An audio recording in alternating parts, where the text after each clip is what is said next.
कैसरगंज के ग्राम पंचायत कुडौनी में सरकारी राशन की दुकान की चयन प्रक्रिया दूसरी बार कोरम पूरा न होने के कारण स्थगित कर दी गई।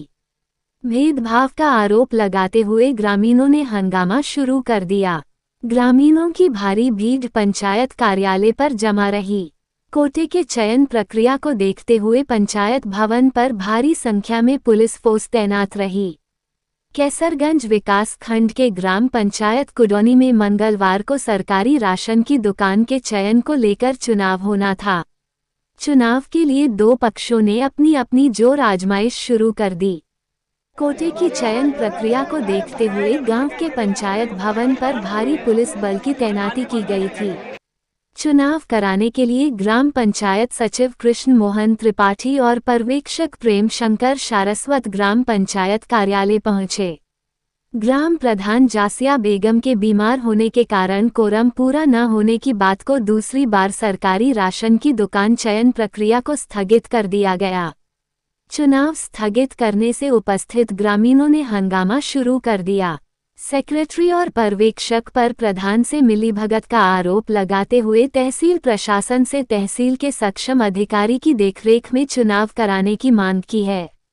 इस दौरान मिराज अहमद उर्फ रुखसान, मोहम्मद सिराज, सैफुद्दीन, मुहीब अहमद, डा.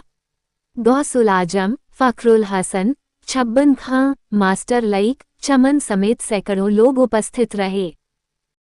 साहब, ये सेक्रेटरी जो है इसने हमारी ज़मीन कब्जा करवा दी थी, नाप के फर्जी ज़मीन कब्जा करवा दी। इससे मेरा विवाद चल रहा है। ये सेक्रेटरी इनसे मिल चुका है। इसके मिले होने के कारण 2 बार चुनाव हमारा स्थगित करवा दिया गया है। 2 बार पहले चुनाव स्थगित हो गया हमारा, और एक बार तो मुझे रात को 7:56 पे सूचना दी गई कि आपका चुनाव सुबह नहीं होगा। जो सूचना सिर्फ सेक्रेटरी ने मुझे दी, न जनता को बताया गया, न किसी को बुलाया गया। ऐसे ही चुनाव रात को 8 बजे स्थगित कर दिया गया। हमने उसको बर्दाश्त किया। सारी जनता हमारी परेशान होती है। बच्चे स्कूल से आ गए, लोग दिल्ली से आ गए। उसके बाद आज आया, आज इसने जो है प्रधान से मिला हुआ है। जो सेक्रेटरी होता है वही प्रधान होता है। सारे अधिकारियों को, ब्लॉक अधिकारियों को, सभी को पता है इस बात का, हमें बताने की ज़रूरत नहीं है। इसलिए आज आके ये पहले से वहाँ से तैयारी करके आके सारी जनता को परेशान करके और इसने चुनाव को स्थगित कर दिया। इसलिए मुझे जो है एसडीएम साहब से गुजारिश है कि जो हम अपनी जनता को लेके उनके पास आ रहे हैं, अगर वो इतनी जनता अगर उनके साथ वो ले आते हैं, हम बाइज्जत कचहरी से वापस आ जाएंगे। हम कोई एलियंस नहीं पैदा करेंगे। और अगर वो हम नहीं ला पाते हैं तो जो है वो ले लें, नहीं तो हमारी जनता को परेशान ना किया जाए। साहब, हम लोग बहुत गरीब हैं, मजबूर हैं, ये इसलिए हमारी आवाज़ को दबाते हैं। ये प्रशासनिक अधिकारी हैं। प्रशासन अगर मिल जाए तो चाहे तो देश को तबाह कर दे। और हम जो है किसान यूनियन से हमारा ताल्लुक़ है। मैं भारतीय किसान यूनियन भानु का तहसील अध्यक्ष भी हूं, और ये उस पर भी एलियंस करते हैं। कल मैं इनके खिलाफ जब धरना प्रदर्शन करूंगा तो कोई अधिकारी ये ना कहे कि यहाँ क्या हुआ है। फिर हमारी जनता का हम पूरा हिसाब लेंगे, पूरी इसकी सैलरी लेंगे, पूरी परेशानी का बदला लेंगे। किसी का क्लास मिस हो जाता है या किसी की नौकरी चली जाती है, उसको मुझे कौन दिलवाएगा? इसकी जिम्मेदारी श्रीमान से निवेदन है कि इसकी जिम्मेदारी मुझे दिलवाई जाए और निष्पक्ष चुनाव तहसील स्तर से तहसील पे करवाया जाए। ब्लॉक स्तर के अधिकारियों को सभी को हटा दिया जाए। कि ये सेक्रेटरी जो है ये नई स्कीम बनाकर प्रधान को सौंप देता है। प्रधान और सेक्रेटरी अचानक सलाह मिलाते हैं। मिली भगत है इन दोनों की। और हमारे साथ जनता देखिए पीछे कितनी औरतें हैं, कितने बच्चे हैं और बूढ़े हैं।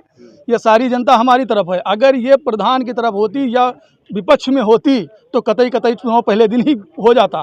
पहले दिन वो शिकस्त खा गए, नहीं सामने आए। दूसरी बार में उन्होंने यही हाल देखा कि जनता इनके साथ है। हमको जनता दे रही कोटा, हम इनसे नहीं पा रहे हैं। और न मेरी इतनी औकात थी कि मैं कोटा ले लेता। सारी जनता मेरे को दे रही है, पूरा गांव भी मेरे को सपोर्ट कर रहा है, तब मैं पा रहा हूं। मैं अकेला, मेरी बस की बात नहीं है। और मैं उन भाइयों का, उन बुजुर्गों का शुक्रिया अदा करता हूं जो बेचारी तपती हुई धूप में मेरे साथ खड़े हैं। मैं उनका शुक्रिया अदा कर रहा हूँ। लेकिन ये सरासर गलत कर रहे हैं मेरे साथ, नाइंसाफ़ी कर रहे हैं कि कोई मजदूरी कर रहा है, खेत से आ रहा है, कोई मजदूरी बाहर करने जाएगा, उसके बच्चे जिएंगे। हम सब मजदूर दे रहा है, प्रधान नहीं है ना, हम सेक्रेटरी हैं। सेक्रेटरी बता रहे हैं हमको गर्मी लग रही है, यहाँ व्यवस्था नहीं है। प्रधान से फ़ोन करके बता दिया होता, प्रधान से फ़ोन करके बताया होता कि यहाँ पंखा लगाओ, यहाँ लाइट जलाओ। हम कोई प्रधान है जो हम व्यवस्था करवा दें? तो आज प्रधान के कहने पर तुम एप्लीकेशन 1 रुपये का कागज़ लगा लिया, मेडिकल लगवा लिया कि हम बीमार हो गए। तो उसकी कहने मान पर तुमने बैठक स्थगित कर दी है। गांव में विवाद करवाना चाहता और यहाँ ये कुड़ौनी गांव है, अति संवेदनशील गांव है। यहाँ पे तनाव बढ़ रहा है बराबर। हमारे भतीजे को बुलाकर धमकाया गया, उनके आदमियों ने धमकाया कि उनके आदमियों ने धमकाया कि तुम्हारे ये है वो है, बराबर धमकाते हैं, बराबर धमकाते। ये कहना चाह रहा हूँ, जैसे आप प्रधान बीमार है, स्कूल ने बताया कि प्रधान बीमार है तो कैंसिल हो रहा है प्रोग्राम। और सर जो प्रधान प्रतिनिधि लिखते हैं अपने आप को, गांव में घूमते हैं, सर उनका क्या होगा फिर? वो न लिखे जो प्रधान प्रतिनिधि अपने आप को बता रहे हो, चुनाव क्यों नहीं करवा रहे? प्रतिनिधि बनने को कोई राजी नहीं है। प्रधान मोटरसाइकिल पे लिखे हमारे गाँव में जब से चुनाव फाइनल हुआ, प्रधान कभी गाँव में नहीं आए। जो प्रतिनिधि उनके बन रहे हैं वो कहाँ गए फिर? वो क्यों लिख रहे हैं प्रतिनिधि अपने आप को? वो प्रतिनिधि लिख रहे हैं और काम क्यों नहीं करवा रहे हैं फिर?